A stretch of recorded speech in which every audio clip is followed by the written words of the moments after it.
Please give a special Ake welcome African women in guest, publishing. Sandra Tamele. Please give a special Ake welcome Dadson, to our guest, Thabiso Sandra Tamele, and our host Ama Dadson, Latoya, Thabiso Mahlape, and our host for the session, Latoya, West-Blackwood.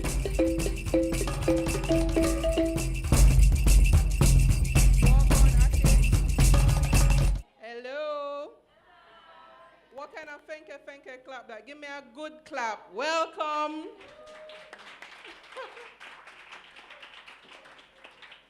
You use the word thank you here too? That's patois, mean weak. So I heard that we have some similarities in terms of our patois and maybe your pidgin, but we'll talk about that some more. So this is African Women in Publishing. Welcome. And today we're going to have a conversation. It's a I know the word diverse has been used very often, but our panel is truly diverse. We'll hear some more about them. So I'm going to quickly introduce the panel, but before I start, I'm Latoya, West-Blackwood, and of course this is Ake Festival. So today we have Sandra, who is from Mozambique, and all women are in publishing here, but Sandra brings to the table a wealth of experience in translation. The thing I love most from her very extensive bio is that she, in 2015, understanding the importance of translation, started working with young Mozambicans, which then led to the establishment of her publishing house, Editorial Trinta Zero Nova. Did I get it correct? And of course, she has gone on to win many awards, including the London Book Fair's International Excellence for Literary Translation Initiatives Award, won for the Bob Children's Books Publisher of the Year in 2023, this year. Congratulations. And we'll get to hear more about what she's doing, not just in her country, but across the continent. Ama, who is sitting at the end, is from Ghana. As a matter of fact, she's the founder and CEO of Ake Books Audio, which is Ghana's first publisher and digital streaming platform for Black or African audiobooks and spoken word. Looking forward to hearing more about that. And she says that she was inspired by her mother, a children's book author, who lost her sight to create accessible African books. So I definitely want to hear more about that. And of course, we have Thabiso. Forgive me, my notes are all mixed up here, but she's from Limpopo in the south, right? Southern Africa. It's in the north. Southern Africa, yes, but north of South Africa. Got you. And as a 6-year-old, she took up reading to teach herself English. But her journey with words has carried her to lead one of the most successful publishing imprints in her country, Blackbird Books, which she founded in 2015, August. So ladies, welcome to the panel. And today we're I think from the start of the festival, I don't know if anybody else has noticed it, but the energy around women in publishing has been phenomenal. From the poem that we heard this morning to the panel that we just, witnessed just now, it has been a recurring theme. I want you each to open by, beyond the bio that I've read, tell me in your own words, what your journey in publishing as a woman has been. Let's start there. Okay, first of all, I didn't plan to become a publisher. I have a degree in architecture and town planning, but that's a very sexist and elitist world to try to navigate. So I had to reinvent myself as a translator because I love languages, and from an early age, books and languages were part of my personality. So then when you shift from profession where you are unwanted or you feel unwanted to one where you feel invisible, because you have to look at book covers. When did you see a translator there? That's very recent. There was a wave, I can say a movement claiming the right of translators to be on the cover and to be noticed. So as an ambitious woman who's, I don't know, I always feel the urge to find a solution for any problem that I find. So I said, okay, if I want a kid to grow up saying, I want to become a translator tomorrow when I grow up, I said, let's bring visibility to this profession. That's when we started the literary translation competition. And let me tell you, it wasn't easy. We had 3 entries, literally. So they were first, second, and third prize. But I said, okay. But then we went from strength to strength. We now have 200 entries, about 50 quality translations that we then have to judge. And we have published authors from Zimbabwe, from Madagascar, that nobody had published before in my market. And that said, I had to become a publisher myself to shift again from the role of spectator into a role where I have more agency to bring these new voices, and particularly women, because I think that as a translator and a publisher, we are in a very special position to also be activists. There's no way we can get around it. So I'm an activist for equality, so I'm a feminist. So equality for women, and sadly... Welcome to the publisher board, by the way. Thank you so much. I'm so nervous because you did such a great job. So with Lola, you, and Arpita, I think that you... I don't know, it's big shoes to try to fill, so wish me luck, you guys. But as I was saying, we have to push for female authorship, and the only way to go around it is by having female publishers too, and female agents, and female, I don't know, in my market we have to train young girls to perfect their writing skills. Because what happens is, and I saw this in a panel like this, it was a smaller festival in Maputo, and one, I would say, upcoming writer, a male writer, was talking about this school where they have boys, and they learn in every craft of the arts or the creative industries. And I asked, is this only available for boys? Because all the names you mentioned are male. And he said, yes. In front of 200 people, he said, yes, we don't believe that women are capable of producing any writing. So, Bettina, I have to take you to Maputo and just say, look at this lady, okay? Well, thanks for sharing that. So speaking of agency, going to Amma and then coming to you, Thabiso, that story of how you, because you were in academia before, that story of you starting this work in accessibility because of your mom, tell us some more about that. Yes. So, and thank you, Ake, for inviting me here. So it's wonderful to be back. So my mother is a children's book writer who actually... Can we have her name? My mother, Nana Dadson,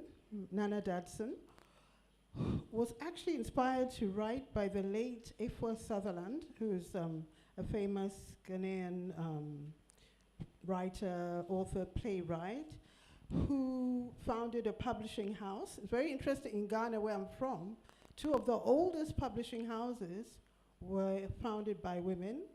Her, Efwa Sutherland's publishing house is Afram Publications, and the other one is Sub-Sahara Publishers. So these were women who, you know, way back in the 70s were inspiring other women to write. And so my mother started writing. My father is a mathematician, and so we grew up on university campuses, loved reading, growing up with books. I mean, I really laughed when Bettina smiled when Bettina talked about her 10,000 books. We had floor to ceiling books in our house. Every Saturday, our chore, my sisters and I, were to clean and dust those books because my father was very fussy, which perhaps maybe now has led maybe segue. I hated that job of dusting books. I loved reading. We could read whatever we wanted, but I just hated dusting books. And were they spotlessly clean? we did what we could. And my dad maybe was not as fussy as Patina's, so he would check the few shelves at the bottom, but, up there he wouldn't look, so we would, be lazy over there. But I know. But my mother lost her sight, or started losing her sight about 20 years ago, and reading was her life. She taught us to read, and we all loved reading. And so audiobooks became her life. I've been listening to audiobooks for, almost 20 years. And what happened was she had all the Western classics, all the new, anything she wanted. And we went from books from the days of books on tape to cassettes, the Walkmans and all that. And now, of course, we have streaming audio. Right. So she has an Alexa speaker at home now and a Google speaker. And she can ask Google, Alexa, read whatever I want. But the African books were not there. So whether it was her childhood African classics or the modern writers I'll be talking about, would all be talking about a book, and my mom couldn't read it. So actually that's, what prompted me to start. I'm an IT person. My father would have liked me to be a mathematician. I loved maths, but I went into computer science. I was always fascinated about how computers and technology could help improve our lives. And so it was a natural thing. Let me get a platform to record. Actually, I started just as a service to provide audiobooks for the blind in Ghana. So initially, when I started, a couple of decades, 2004, it was all about recording books for the blind. And so I had volunteers come and read and so on. But fast forward, a couple of decades, audio is becoming a very important part of the internet. I thought, let me do commercial audiobooks. And then there's so much incredible voice talent to use. And again, thinking about Patina's 10,000 books, if you want to move 10,000 books from one home to another, you can't do it. But you can do it on a phone. You can literally have a library on your phone. And I thought, this is about time African publishers were moving into that space. And discoverability was a very important thing for me. How do you know who's writing what on the continent? And so it was an easy segue into that market. And yeah. Thabiso, tell us about Blackbird Books and what you've been doing, not just in, I'm sure you're in Limpopo, but your connections across the continent. First, I just want to say I hope I don't have a mandate to inspire, because I don't have any of that in me. But no, I don't. But my journey into publishing and a publishing imprint really never should have happened. I got into it because I loved words. So I got into it with a love for words and a very warped sense of what publishing was. I had a Hollywood idea in my head, I thought, I remember when I was studying and I thought, I'd graduate, be a publisher, wear Jimmy Choos and, Manolo Blahniks. I didn't even know my fat feet wouldn't fit into them, but that wasn't to be. And I'm at the end now of an incredibly difficult 8 years. And I think one of the reasons I came to Ake Festival was so I could announce my resignation on a African platform to say. Well, we're real, so let's talk to me I'm about done. that. Look, it's publishing as a black woman. I think in the continent is first of all very hard. Publishing anywhere as an independent is very hard, and I've just come to a point where I'm like, actually I have to reckon with myself and say, you're not a hustler. which is what publishing is. You're constantly hustling for something. You're hustling for space. You're hustling for a voice, hustling for a platform, and it's just so incredibly hard. And South Africa, as you all know, very white, white business, and it just got tiring. The whole thing was tiring, and when I started publishing, because I really did have a glitz and glam notion about what publishing was, and when I came into publishing, I came in with publishing like celebrities, like autobiographies, and some of them meaningful, some of them not so much. And then I think I was in a space now when I understood where I was and what was demanded of me as a black woman, and being a publisher. And I decided, just looking around me in South Africa, that the only people that were being published by both me and the industry at large were people who already had some kind of social currency. And what that led me to think then was, if we're doing that, if the entire industry is now just focused on that, then we're leaving out new voices, new talent, and talent that really needed to be heard. Because if you're publishing celebrities and biographies and all of that, often you're not even publishing those people as writers, you're publishing their stories, because they're not writing those stories themselves. You're getting a ghostwriter in certain places. I think I've published like a few where the people actually wrote themselves, and I started having like a crisis about what it is that I was doing, which then when I started publishing debut voices, then kind of led to the degeneration of the relationship I had with Jacana Media, which is how Blackbird Books started. I used to work for Jacana Media.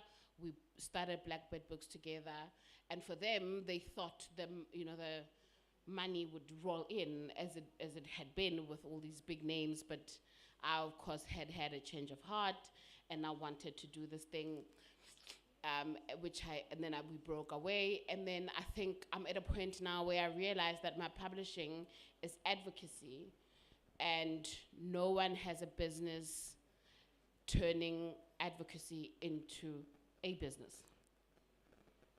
It's not how you run a business. You run a business for profit. And when you run a business for profit, you must chase the profit makers. So in South Africa now, publishing, going to be frank, it's quite rubbish. It's publishing of, political scandals. So it's a lot of political investigative journalists whose books really could have been 1, 2, 3 articles in the Mail and Guardian or Daily Maverick, and we've gotten the gist of what it was. It's stories that break and books are being written 3 months later. For example, just speaking about rugby now, because it's still like really big in the air. Rassie Erasmus, who changed the rugby in South Africa. I was really looking forward to his book because I love him. I love what he's done. And then the writer that got to write the book came out in July this year, and he went on his Facebook and said how the publishers had gotten hold of him in December last year to say they wanted this book of this really big man, and he had 4 months to write it. And I thought, how? How do you have 4 months to write on this really incredible man and the work that he's done? And it's just, everything is rushed. And also, you can't blame the industry. Everything is a rush for profit. So I don't see how I fit in anymore in that. Are you open to hearing from others about their experiences elsewhere that have worked? Not takes cash to care, right? We don't have to debate that. But what I'm hearing from you are challenges. I mean, it's a part of the question of this panel, the challenges that women in publishing, particularly on the continent, have faced and are facing. And I thank you for being very vulnerable and honest with us about your current feelings on your journey. But I would say to you that not maybe to be resolved on this panel, but in spaces and conversations outside of here, like the publisher event after the panel, there might be an opportunity to open yourself to just hearing from others, connecting and seeing how your work can probably take different shape, because it's important. You said it in how you explained that there is a space, or there should be a space for not just new, but there are voices that exist that have never gotten a platform, and they need their voices and their stories to be heard and told. And if perhaps one less of you exists in terms of the work that you do and where you do it, perhaps, that cuts off a possible avenue. So I would encourage you to give it another try and to just open up yourself to possible collaboration. Look, we can hug that encouragement out. Yeah. And I will listen to other people, and I will offer my condolences where I can, and I will kind of cheer people along. Yeah. But you see me, I'm all soft, and I love a soft life, and publishing is not a soft life. Publishing is not a soft life at all. I got you. It's just hard. It's just like constantly like coming up against hurdle after hurdle of just, and you're wanting to do, and everywhere you go, everyone says you're doing such important work, which kind of reminds me of, that meme, and I know you guys are going to frown upon this, but I do watch trash TV, and I think all of us. that Kris Jenner meme that floats around, which is, "You're doing amazing, sweetie." I just don't want to be a sweetie anymore. You want the sweet life, I but want not the to be sweet, a soft life. And how I have managed to keep things together for these past years is doing corporate publishing. So to have a two-tiered way of publishing, where we do corporate publishing to support the work of the books, because the books do not make money at all. But then there was the pandemic, and a lot of the work we got was government work, but I need not explain to anyone here about how that works. Yeah. Right? And then the pandemic happened, then I was pregnant, and when I'm pregnant, I go to sleep. Like, you couldn't wake me up for anything. And before the pandemic, I was really, really excited.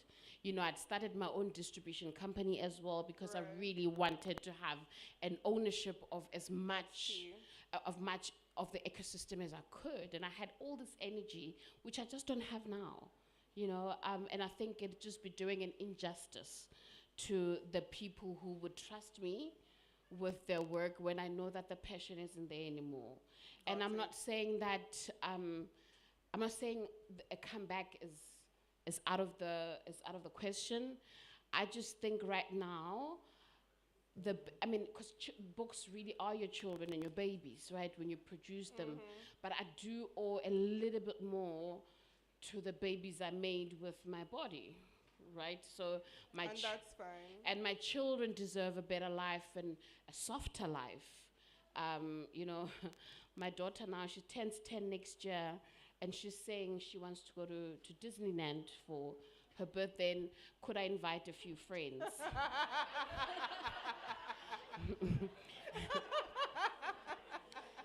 and she doesn't get it, because, Mommy, you are the boss of Blackbird Books. Why don't we have this money I dream of, right?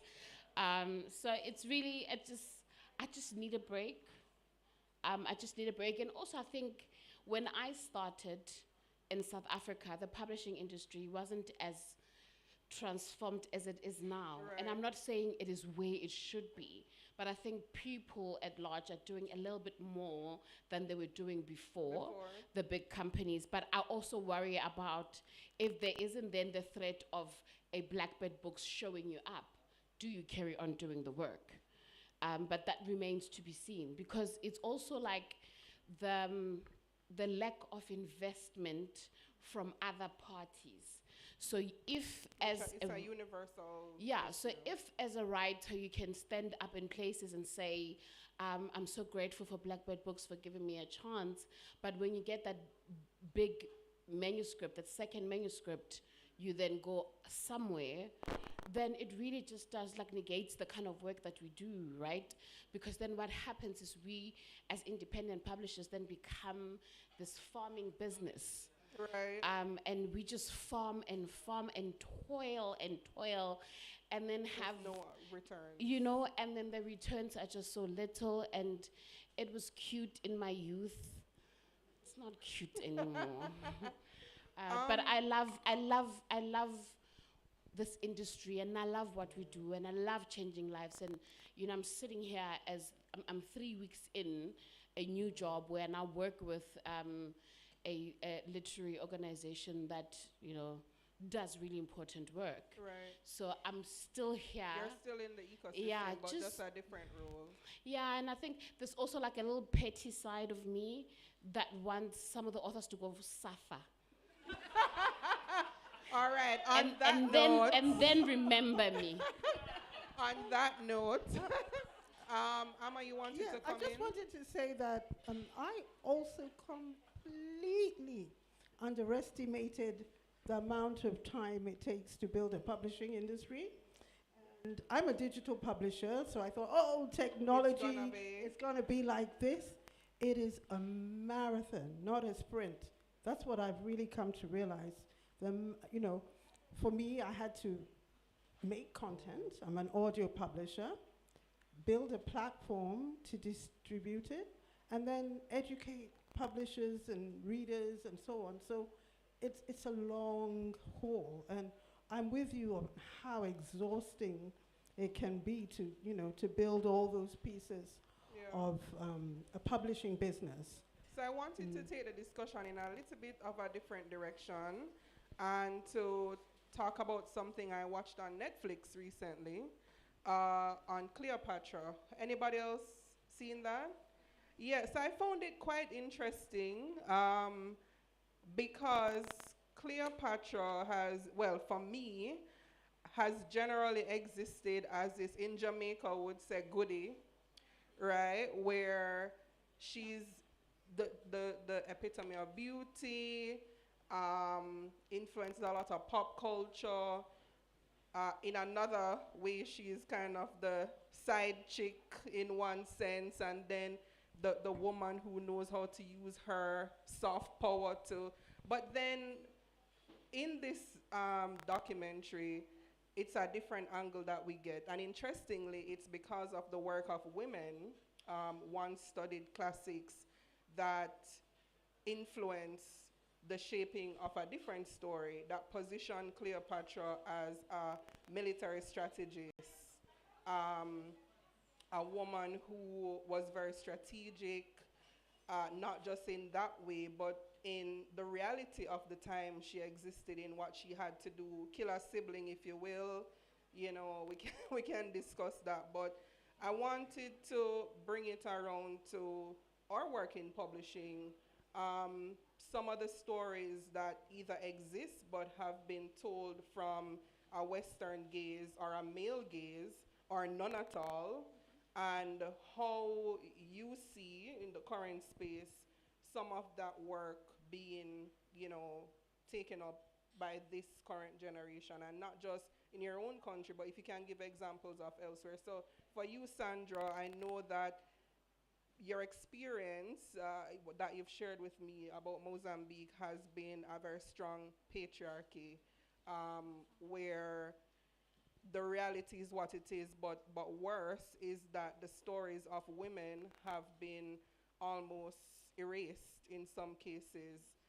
So talk to me about that, and then I'll go, you know, through and hear from everybody else.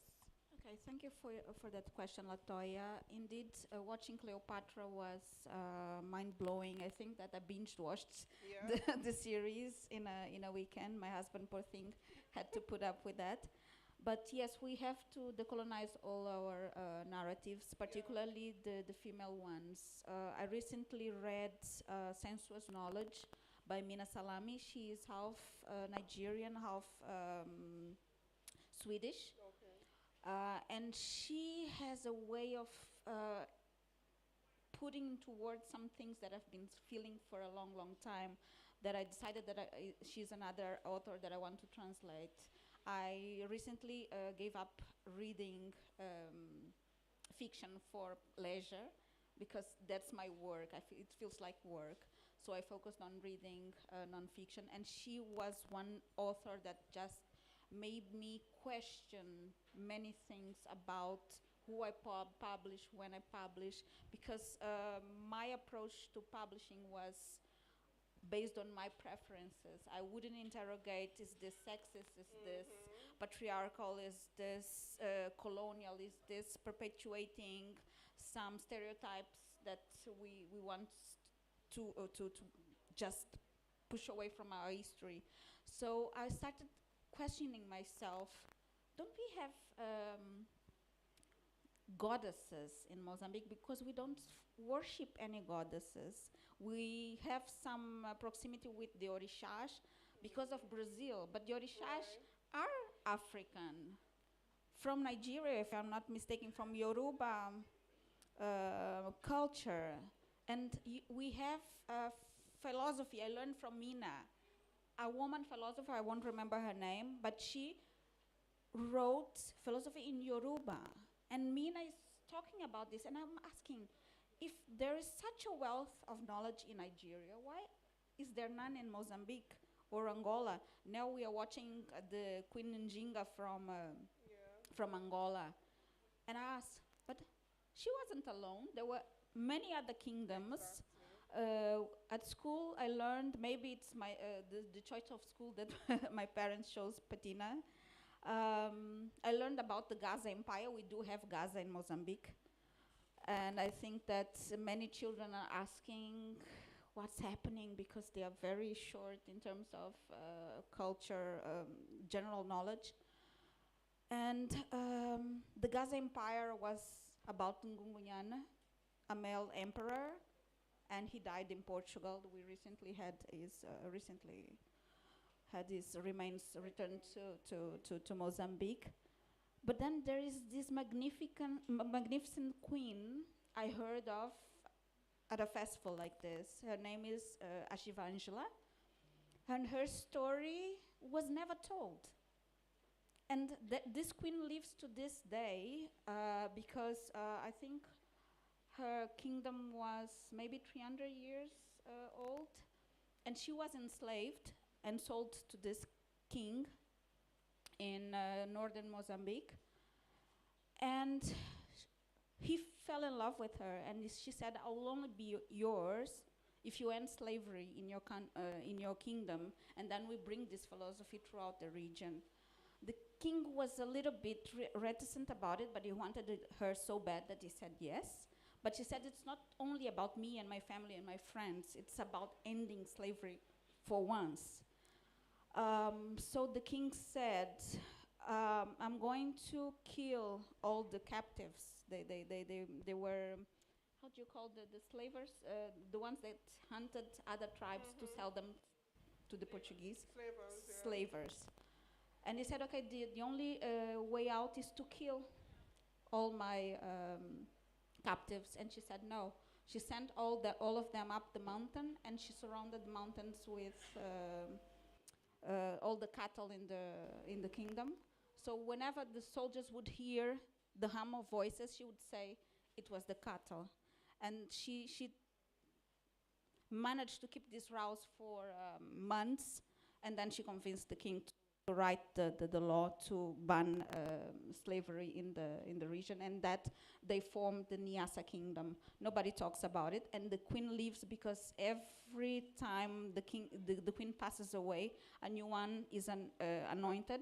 And to this day, we have a Queen Ashivangela in Niassa, but who heard about her before? Nobody. And I want to tell that story, but I have to put together a team of people. So that's what's happening. I know that things are dire in publishing, but at the same time, I see as an opportunity. I think that if we strive a little longer, Yeah, one project at a time. So that's what I'm doing, because it's financially it's not working.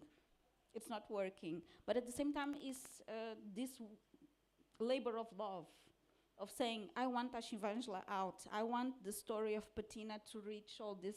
So I think one of the things we should look at before the time runs out are the practical ways to make it happen. Even if you don't have a whole business, it could be finding funding for specific projects. Go ahead. I just want to weigh in. Why am I being muted? What's happening?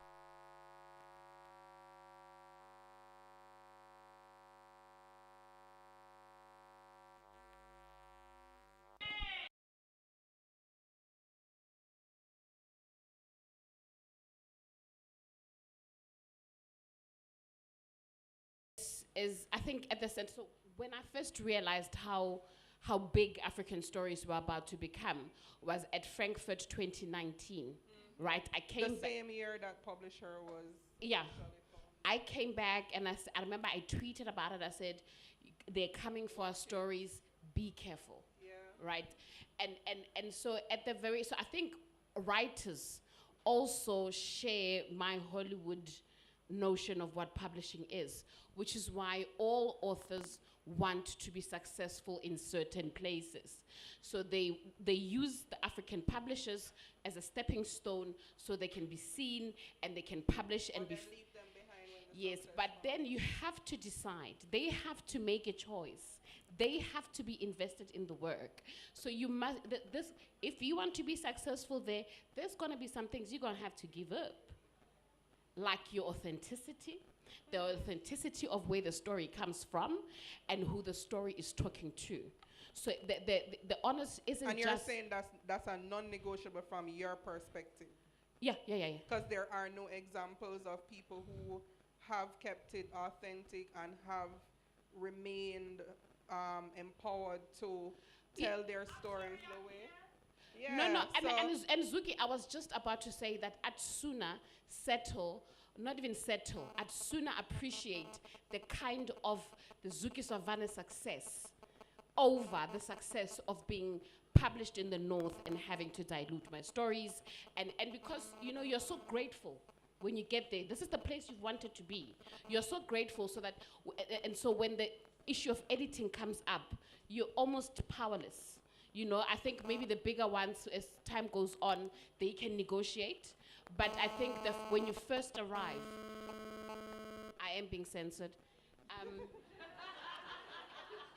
When you first arrive, you're just so grateful to be in that space that you're not going to be combative about things. So as much as publishers have work to do, the authors must put in that work. And I think the chances are, Zuki, that's why you wanted to be both author and publisher at the same time, because it's not, there's so much work to be done on the continent that it can't just be left to... And Africa is not a country, right? And so we have to work together and yeah. Which is, so that takes me to, well, somewhat of a roundabout question. It's an observation, really. I've had, from the stance of being in the space of the IPA, the International Publishers Association, what I've observed until I've had the privilege to meet more African publishers in person, women in particular, if I looked at the associations, I didn't know that women exist in African publishing. What's that all about? So Amma, tell me, for Ghana, you mentioned that two of the most established publishing houses were founded by women, but your association... Over the years has changed. Strangely enough, over the years has changed. And now I would say 90% of publishing is done by in my field, it's even worse. I'm a technology person.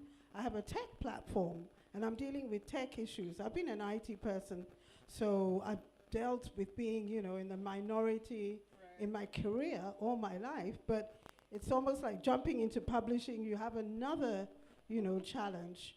And there was a very interesting situation when 2 years after I started my company in 2018, a big Ghanaian tech person, often referred to as the Bill Gates of Africa, suddenly announced he was going to do an audiobook platform, and you would not believe it. I think I got 200 mails telling me, oh, I should go and work with him, and do I know what he's doing, and all that. And I was like, why? Because he's he's a big successful IT person, but why would it be an assumption that he can, build this tech empire? There's only one room for and audiobook ironically, ever since, and he had a big CNN interview and so on, good friend of mine, but to date, he hasn't actually launched his platform. But it was very interesting to me that because he's a man and he's a very successful IT professional, everybody automatically assumed that he has the ability to handle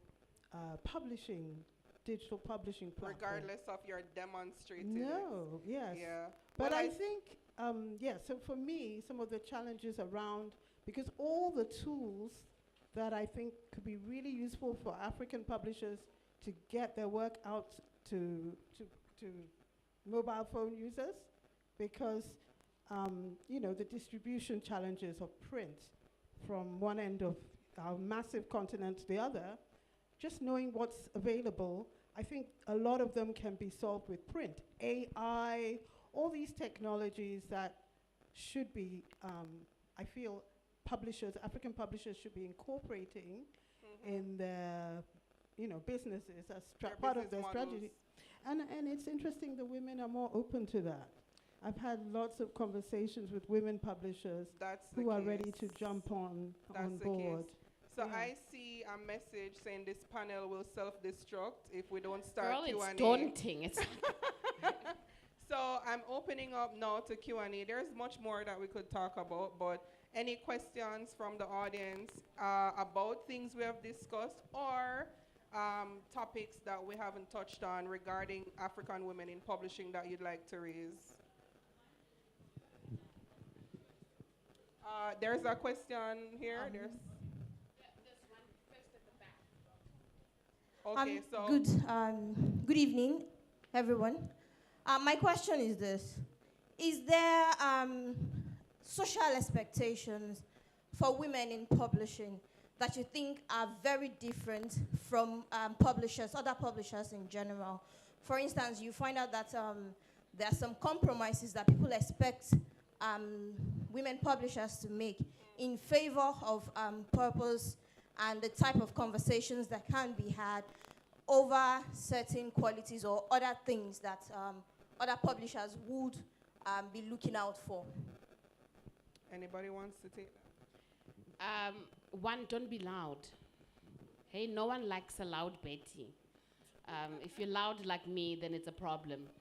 And then there's also expectations from your authors themselves, who now, I had an author who was very upset with me. We were not working on a book at all at that time, who was upset because I hadn't checked on how she was doing. And so, I didn't understand because I have my own children. But also,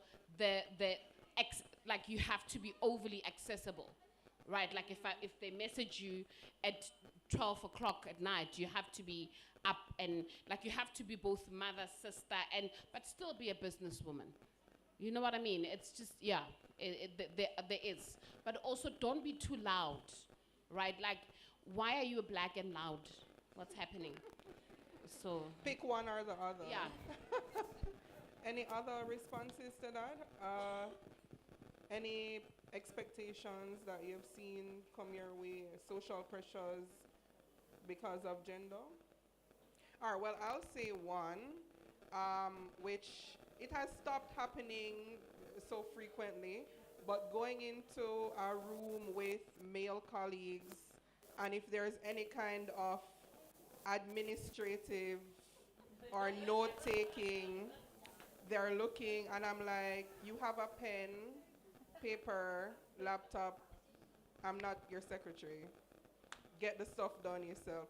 So that's not like a major issue, but I find that sometimes navigating spaces because of your gender, there's some automatic, assumption of roles or how you're supposed to function.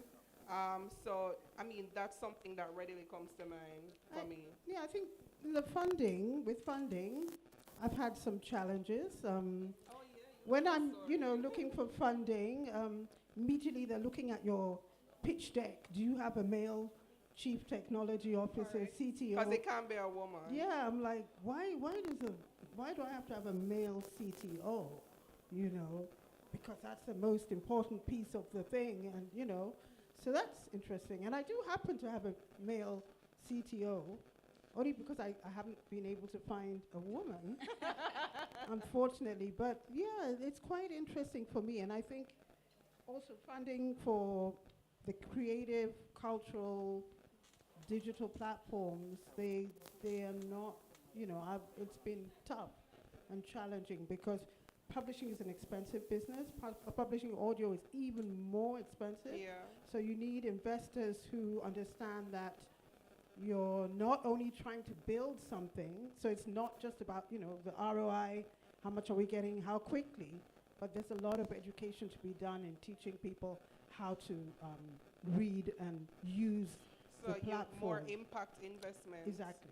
Yeah. And so they always think it's an impact story rather than it can, with how many billion, I think 600 million people online on the continent, that is a potential revenue earner for authors. And then when you put translations into the mix, the market grows more.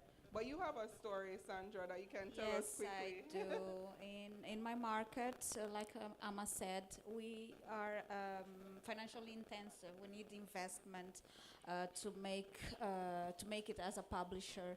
So whenever I went to the bank to apply for a loan, I would only qualify for what you call the micro loans, which don't do me any. They don't serve me at all. That's like a personal loan. And if I wanted something larger, they would ask me my marital status because I was single in my ID. And they said without a male signature on the paper, I wouldn't get any funding. So. Yeah, so hopefully that answers your question about some of the realities that women still face in doing business in publishing and elsewhere. Any another question? Yeah, hi. Is my mic on? Yeah, hi. I'm Emma Shercliffe. I'm an agent. I was a publisher for a long time. Thabiso, hi. I've interviewed you. I've interviewed probably over 100 women in Africa over the last 10 years or so. And one of the things that's come through really strongly, certainly in recent years, is this domination of the trade associations by men, and of course of educational publishing, which is where all the money is, by men.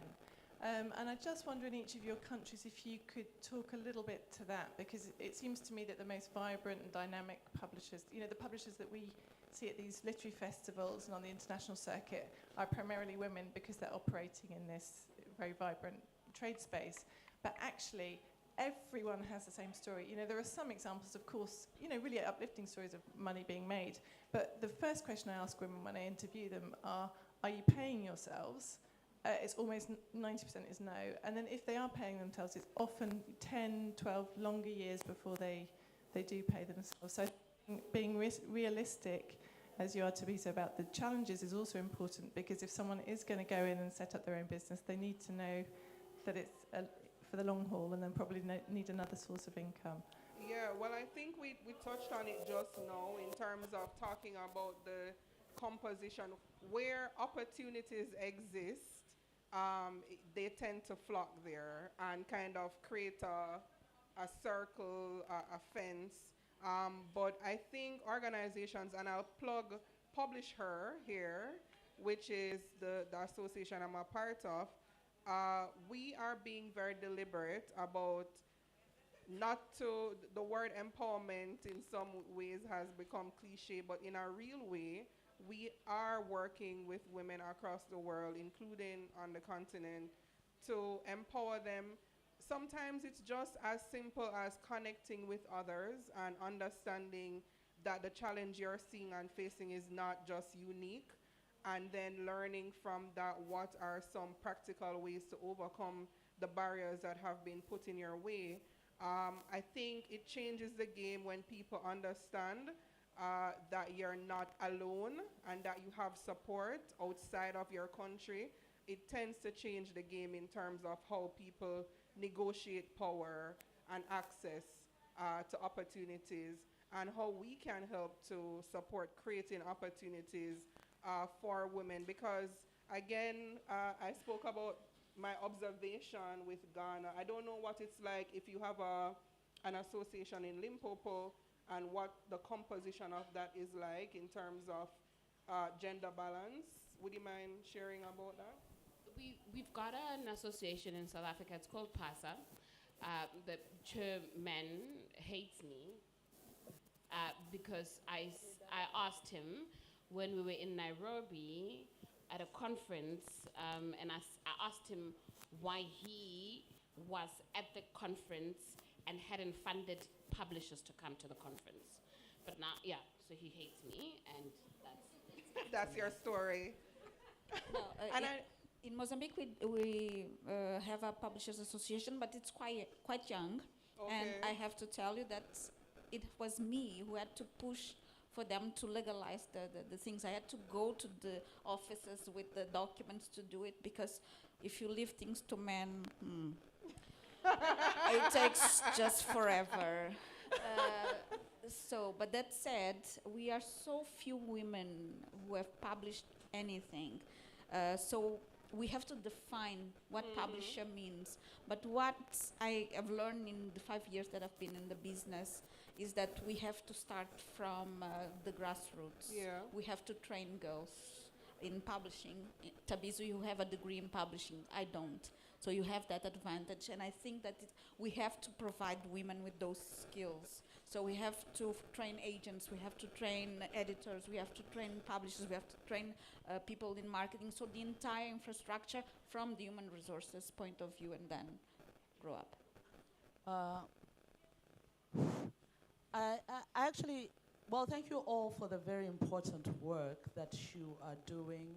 And Thabiso, I'm sorry to hear your announcement, because, but I do understand, by the way.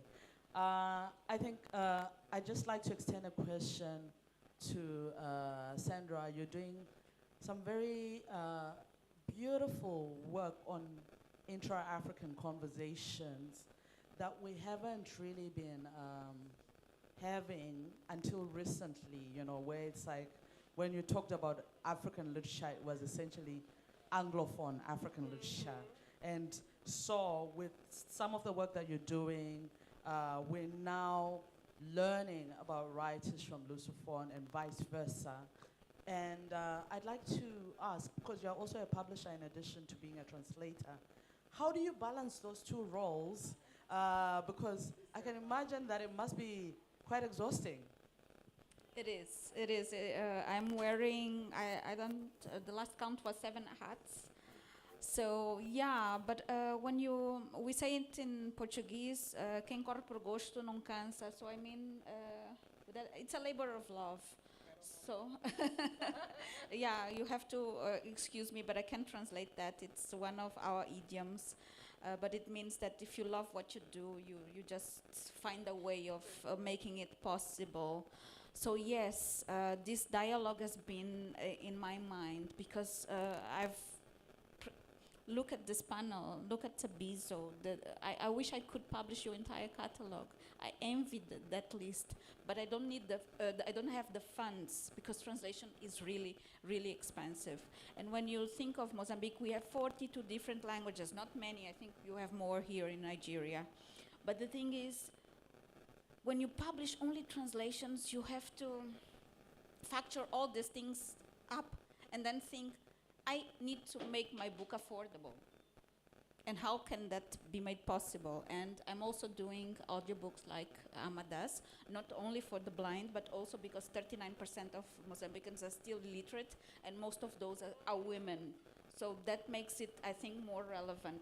But then, how do they access that content with their feature phones? Because those are the most common. So I'm always hopeful and always optimistic, Zukizwa, and I think that's as Leos. We find a way, I think that we present ourselves to Mother Sun and we recharge our batteries and make things happen. Good way. Any more questions?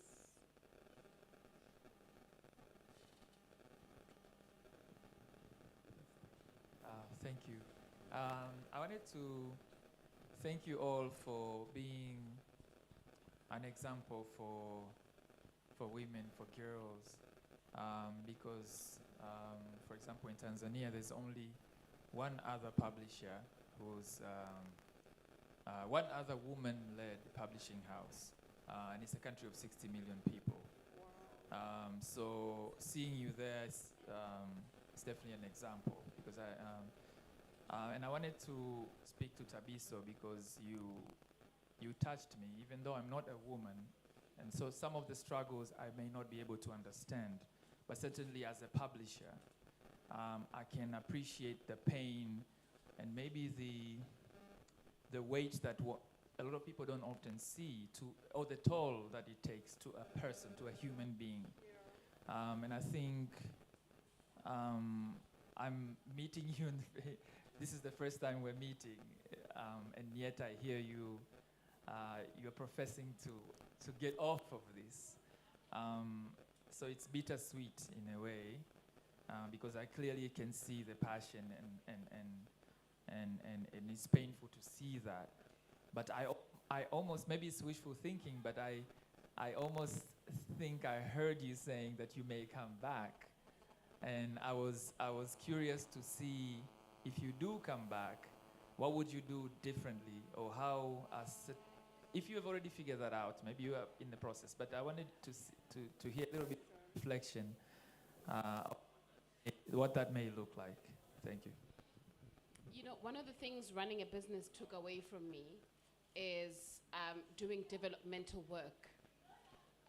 And if I do come back, in fact, I probably will do it now, like on a freelance basis, one a quarter or something. But I really do love developmental work. I love working with authors when their work is still in its infancy, and just watching it grow.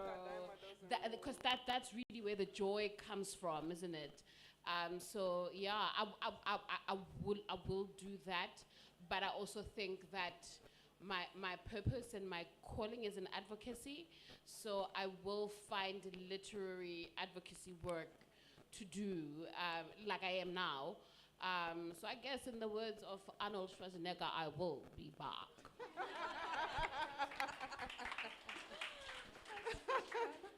I love that, absolutely. And thank you. I mean, so the discussion is about African women in publishing. It's not anti-men, because we do need allies. You know, if you're in that space of power and funding, help us to infiltrate it, right? What are because the reality is, we have to work together. So talking about empowering women doesn't mean we're looking to lock up men under the earth. I mean, there are some who might deserve that, but in general, we are looking for allies who will help us to figure things out in the same way we can offer valuable insights and practical skills. In wrapping up the session, because we have a minute and 30 seconds left, any very quick 30 seconds each, parting words on where we're at and where you see us going in the future. I just want to say, as people who read books, just remember that if you're saying, I only read African literature, but that African literature that you're reading is not feeding back into the African economy, is it really African? So really, really be in, the English is going, be intentional about the Africa you speak of. Yeah, here. Seconded, thirded, fourthed.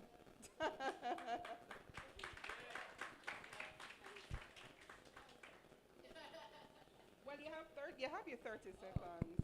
I was just going to add that I think African publishers, women, men, should really take advantage of the opportunities offered by technology to, connect us, our stories, share our stories across the continent, and get closer and beyond, and closer to our readers. So I think that's so important. And I would encourage all publishers to look at how they can make digital part of their strategy. And our time is truly up. We're no negative. Thank you, everybody. Big up on yourself. Enjoy the rest of the festival.